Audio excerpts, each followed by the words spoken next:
मला वाटतं एक महत्त्वाची गोष्ट आपण सगळ्यांनी ओळखायला पाहिजे. गेले 10 वर्ष किंवा त्याच्याहूनही जास्ती मुंबई महानगरपालिकेच्या शिक्षण व्यवस्थेवर आमचा खास फोकस होता. मग आपल्याला आठवत असेल उद्धव साहेबांनी टॅब्स असतील, व्हर्च्युअल क्लासरूम असतील, डिजिटल क्लासरूम असतील, मग त्यानंतर आम्ही BSTचे फ्री बस पास असतील, मग कदाचित एशियातली किंवा जगातली एकमेव महानगरपालिका असेल ज्यांच्या स्वतःच्या शाळांच्या पूर्ण सिस्टीममध्ये SSE सोबत CBSE, IB, IGCSE, ICSE हे सगळे बोर्ड्स आम्ही आणले आणि सगळ्या शिक्षिका, सगळे हेडमास्टर्स यांना सोबत घेऊन ह्यांच्यासोबत काम करून हे सगळं आम्ही राबवू शकलो. पास पर्सेंटेज देखील वाढलं होतं. एक्स्ट्रा करिक्युलर क्लासेस, मग जेंडर इक्वल टीम्स असतील, सेफ स्कूलचा प्रोग्राम असेल, हे सगळं आम्ही करत होतो. झालं असं की आत्ता आमच्या कानावर आलं, जूनला ह्या सगळ्या शाळा, आणि नुसतं ही नाही, सगळ्या मुंबईतल्या शाळा जूनमध्ये सुरू झाल्यात. साधारण 15 जूनच्या आसपास वगैरे सुरू झाल्या. आता जवळपास 2-3 दिवसात 15 ऑगस्ट येणार आहे. 2 महिने उलटून गेले, पण अजूनही ज्या 27 वस्तू या शाळा जेव्हा सुरू होतात तेव्हा हाती दिल्या पाहिजेत, ते आता हळूहळू विद्यार्थ्यांकडे जात आहेत. अनेक ठिकाणी युनिफॉर्म केलेले नाही आहेत, काही ठिकाणी जुने युनिफॉर्म घातले जातात मागच्या वर्षींचे ज्यांच्याकडे आहेत.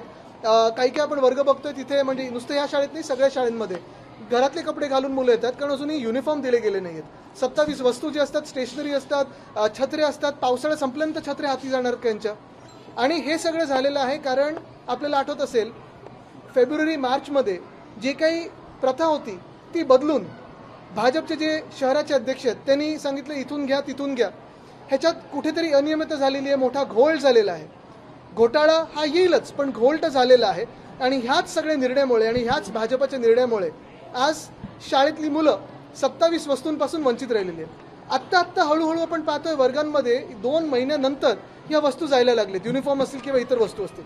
ह्याच्यात परत मी एकदा सांगतो, प्रशासन किंवा शिक्षिका, शिक्षक, हेडमास्टर ह्यांची कोणाची चूक नाही आहे. कोणाला याच्यात बळीचा बकरा बनवता कामा नाही.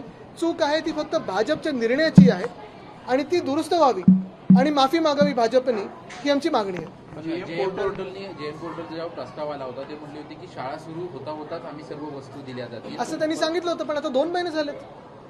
होता म्हणजे काय, शाळा कधी सुरू होणार? पुढच्या वर्षीची तुम्ही आता देणार? कोणत्या वस्तू मिळाल्यात, कोणत्या वस्तू नाही? अनेक ठिकाणी आपण पाहतो युनिफॉर्म्स आता हळूहळू जायला लागलेले आहेत. आत्ता ऑगस्टमध्ये काही वर्गांमध्ये नवीन युनिफॉर्म घातलेत, काही वर्गांनी जुने म्हणजे मागच्या वर्षीचे युनिफॉर्म घातलेत, काही वर्गांमध्ये युनिफॉर्म गेले नाही. स्टेशनरी आहे, काही वर्गांमध्ये गेली, काही वर्गांमध्ये नाही गेली. आणि हे मुंबईभर आम्ही पाहतोय, अनेक वेगळ्या शाळांमध्ये आम्ही पाहतोय. तुम्ही आता मुख्यमंत्र्यांची भेट, मुख्याध्यापकाची भेटलात, काय त्यांचं म्हणणं आहे की काय होईल? ते ज्या म्हणालेत ते मी इथे सांगणार नाही, कारण मला त्यांना राजकारणात खेचायचं नाही आहे. पण त्यांचं सगळ्यांचं आपण पाहतो मेहनतीमुळेच मुंबई महानगरपालिकेची शाळा आत्तापर्यंत जो स्तर गाठू शकलेले आहेत, मग 5% असेल वगैरे, हे त्यांच्यामुळे सगळ्यांमुळे. मुंबई भाजप अध्यक्ष महापौर असं म्हणतात की त्या पोर्टलवरूनच खरेदी केली जाणार, जेणेकरून भ्रष्टाचार होणार नाही. त्याच्यामुळे वेळ लागला तरी त्या पोर्टल, वेळ लागला म्हणजे काय, पास झाल्यानंतर तुम्ही त्यांना 5वीतली पुस्तकं देणार? हे कुठचं कॅल्क्युलेशन तुमचं? नशीब आत्ता मिसिंग लिंक सारखं सांगितलं नाही की आता पुस्तकं आम्ही हॉलंडमधून आणतोय, हे जर्मनीमधून आणतोय, छत्रे आम्ही फ्रान्समधून आणतोय.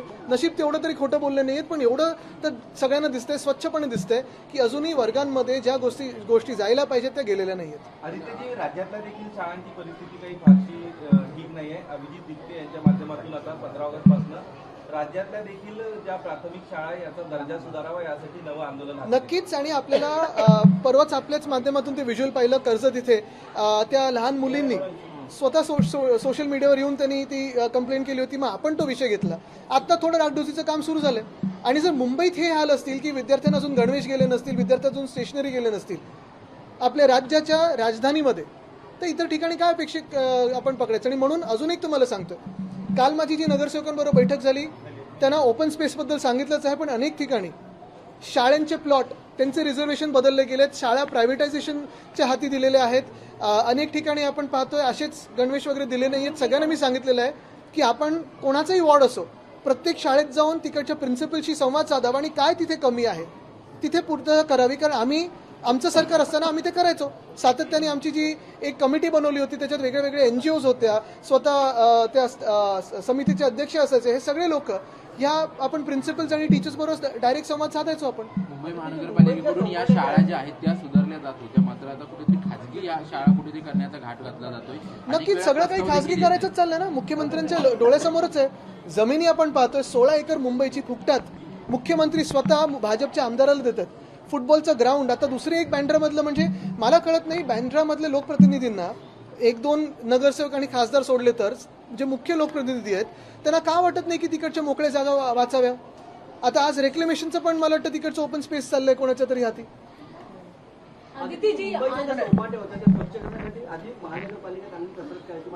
याच्यावर काल पण मी आणि परवा पण डिटेल उत्तर दिलेलं आहे.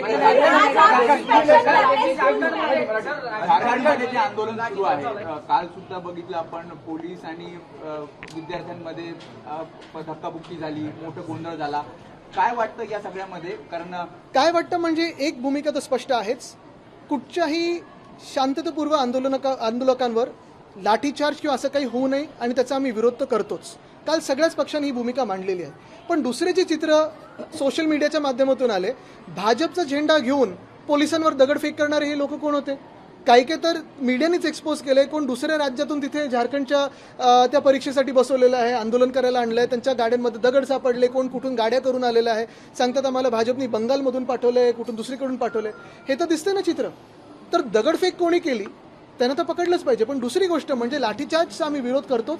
कुठचंही आंदोलन सुरू असेल, मग शेतकऱ्यांचं असेल, महिलांचं असेल, कुठच्याही घटकाचं आंदोलन असेल, त्या जबाबदार मंत्र्यांनी जाऊन त्यांना भेटणं गरजेचं आणि तो विषय सोडवणं गरजेचं आहे. दुसरी बाजू ही पण आहे, आमच्या जे कानावर येतं ते झारखंडमध्ये CIDची पण चौकशी लावलेली आहे आणि मुख्यमंत्र्यांनी की त्यांच्या तिकडच्या जबाबदार मंत्र्यांनी त्या आंदोलकांची भेट घेतलेली आहे. गृहमंत्री असतील, पंतप्रधान असतील, अजूनही संसदेत गेलेले नाहीत. या जंतर मंतरचे आंदोलन झाले त्याबाबत अजूनही सविस्तर उत्तर त्यांनी संसदेत दिलं. चंदा चोरीवर असेल किंवा ह्या आंदोलनावर असेल, कुठे उत्तर द्यायला तयार नाहीत. प्रधानमंत्री किंवा गृहमंत्री सगळ्या ह्या संसद भवनात जातात पण हाऊसमध्ये जात नाहीयेत. पहिल्यांदा आम्ही ऐकलं असेल, जागतिक उदाहरण असेल की एवढी सत्ता ताकद ED IT CBI हातात असताना, लोकांना छळत असताना तुम्ही एका बाजूला आत जाऊ नाही शकत. पण जंतर मंतरवरती याच्या आधी आपण पहिला शिवसेनेचे अनेक नेते गेले, आता तुम्ही झारखंडला काही जाण्याचा प्लॅन वगैरे? अरे पण मला तुम्ही सांगा, जर आम्ही तुम्हाला सांगतोय की जर त्या आंदोलकांवर जिथे जिथे लाठीचार्ज झाला असेल त्याचा विरोध असेल, दुसरी गोष्ट म्हणजे CID प्रोब चालू आहे,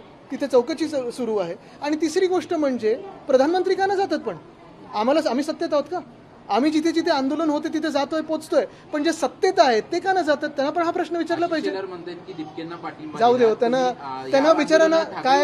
त्यांना बिचाऱ्यांना पक्षात कोणी विचारत नाही. त्यांच्या खात्यात KD नावाचं कोणतरी ते सतत इतर प्रेसवाल्यांशी बोलत असतात, इतर लोकांशी बोलत असतात, त्यांना कुठून तरी ती चाचणी टोचतात. सहानुभूती आहे त्यांच्याबद्दल.